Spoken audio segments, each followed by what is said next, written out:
Intruders in Ms. Hansen-Knudsen's class. Part 1, The Unborn. Ms. Hansen-Knudsen was the most beautiful woman on earth, so her second grade class was not surprised when the two chicks emerged fuzzy and so plump and calm-seeming and sunshine yellow, perfect.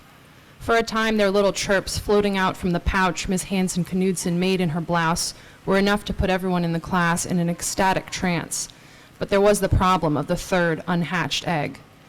The specter of stillbirth was so unwelcome in the bright and clean classroom of young Ms. Hansen-Knudsen that a few of the most gallant boys in the class conspired to dispose of the unhatched egg without disturbing their beautiful teacher. But it all went wrong for these boys, and indeed for the whole class. Archie was caught with his searching hands inside of the incubator, and Ms. Hansen-Knudsen became, in her angelic way, upset. This is only to say that she expressed disappointment, and everyone felt the growing pains of the lesson they were learning. But she also took away the incubator and the two live chicks and the unhatched egg and brought them to her home. The unhatched egg was a different type of egg, which took longer to hatch, and when it did hatch, it was a duckling that emerged. It was a filthy gray color, and standing next to the two spherical tiny chicks, it looked buffoonish and slow-witted. But Ms. Hansen-Knudsen preferred it on account of the feet.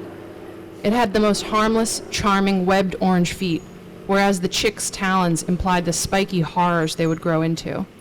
Ms. Hansen kept the duckling for a while longer. The chicks she fed to her cat.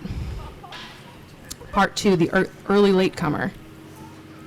On the first day back from winter break, there was an unremarkable amount of snow, and a 2-hour delay was called.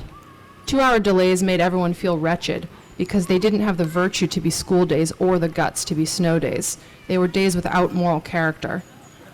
And when the second graders of Ms. Hansen-Knudsen's class arrived at last, they learned that 2-hour delay days were Trojan horses for new and unexpected enemies. Thomas was new to the county, and he didn't get the alerts yet, so he didn't know about the 2-hour delay, and he came to school on time.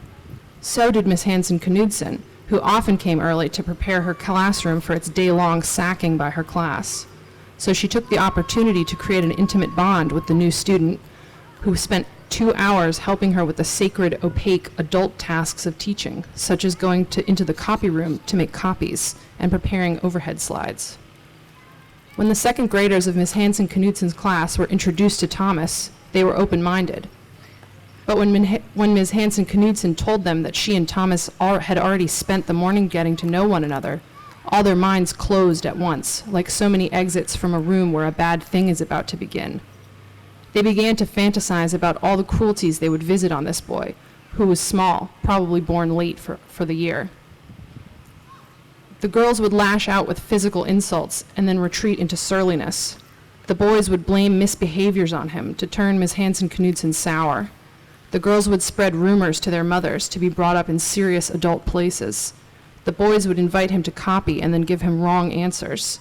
He would atrophy and fall into a depression, and his work would suffer, and then instead of coming anywhere with them, he would be held back. And he would loom, hulking, among the next second graders, his held-back brain swelling inside the body of a third grader, like the giant duckling, too huge to be believed. A humiliation, perhaps, but perhaps a miscalculation. For what punishment couldn't be borne for the sake of getting Ms. Hansen-Knudsen all to himself for another year, while the others were forced on?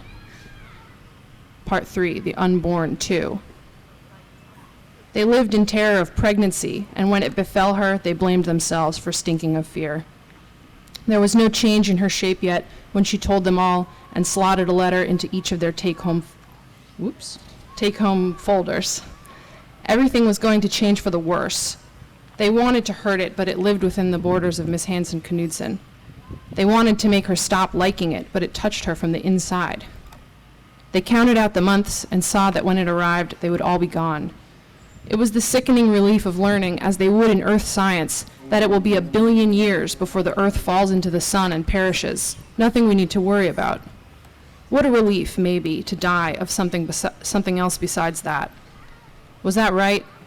Or had they been tricked into craving the slow, sludgy summer away from her shifting moods? They watched Miss Hansen-Knudsen spread the chalk dust around on the board. They were as good as already incinerated, watching her palm pass over her widening self.